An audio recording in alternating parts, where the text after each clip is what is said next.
Hi friends, ఈరోజు ఈ వీడియోలో ఆంధ్రప్రదేశ్ రాష్ట్ర వ్యాప్తంగా తల్లికి వందనం పథకానికి సంబంధించిన నిధుల కోసం ఎదురు చూస్తున్న లబ్ధిదారులకు ఒక ముఖ్యమైన అప్డేట్ వచ్చింది.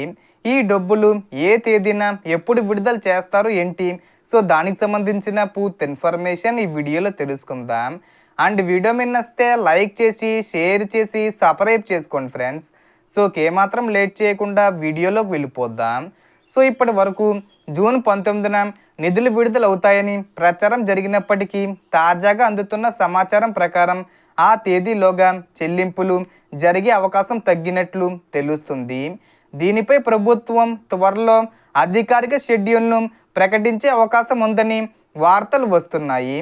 అలాగే పథకానికి సంబంధించిన గైడ్లైన్స్, అర్హత ప్రమాణాలు, షెడ్యూల్స్ మరియు ఇతర కీలక వివరాలను కూడా విడుదల చేసే అవకాశం ఉంది. ఈ విద్యా సంవత్సరమైన 2026-27కు సంబంధించి సుమారు 68 లక్షల మంది అర్హుల ఖాతాల్లో నిధులు జమ చేయాలనే లక్ష్యంతో ప్రభుత్వం ఏర్పాట్లు చేస్తున్నట్లు సమాచారం. అయితే జూన్ 19న విడుదల ఎందుకు జరగలేదనే అంశంపై కూడా కొన్ని కారణాలు వినిపిస్తున్నాయి. గతంలో తల్లికి వందనం పథకం నిధులు 2 విడతల్లో విడుదలయ్యాయి.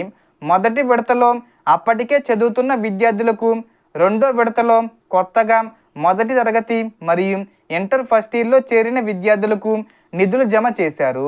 దీంతో పలువురు లబ్ధిదారులు బ్యాంక్ ఖాతా సమస్యలు, డేటా లోపాలు మరియు ఇతర సాంకేతిక కారణాల వల్ల డబ్బులు పొందలేకపోయారు. ఈసారి అలాంటి ఇబ్బందులు లేకుండా ఒకే విడతలో అందరికీ నిధులు విడుదల చేయాలనే ఉద్దేశంతో ప్రభుత్వం ముందుకు వెళ్తుందని సమాచారం. ప్రస్తుతం కొత్త అడ్మిషన్లు జరుగుతున్న నేపథ్యంలో మొదటి తరగతి మరియు ఇంటర్ ఫస్ట్ ఇయర్ విద్యార్థుల వివరాలను సేకరించి ధృవీకరించాల్సి ఉంది. అలాగే అర్హుల తుది జాబితా సిద్ధం చేయడానికి అవకాశం కల్పిస్తారు. ఈ ప్రక్రియ కూడా కొంత సమయం పట్టే అవకాశం ఉందని తెలుస్తుంది.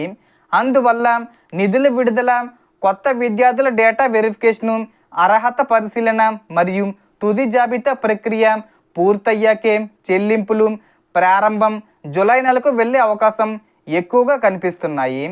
కొందరు జూలై మొదటి వారంలోనే నిధులు విడుదల కావచ్చని చెబుతున్నప్పటికీ అవకాశం ఉందని అంచనా వేస్తున్నారు.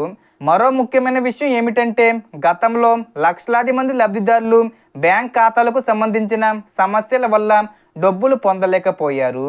కాబట్టి మీ బ్యాంక్ ఖాతాకు ఆధార్ లింకే ఉందో లేదో తప్పనిసరిగా పరిశీలించండి.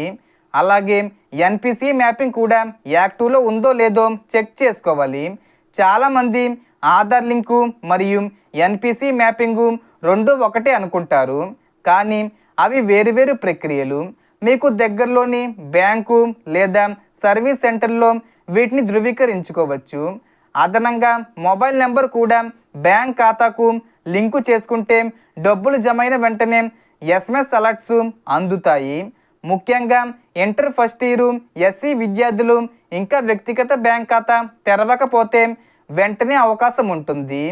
సో దీనికి సంబంధించి ఏ చిన్న ఇన్ఫర్మేషన్ వచ్చినా నేను వీడియో చేసి పోస్ట్ చేస్తాను.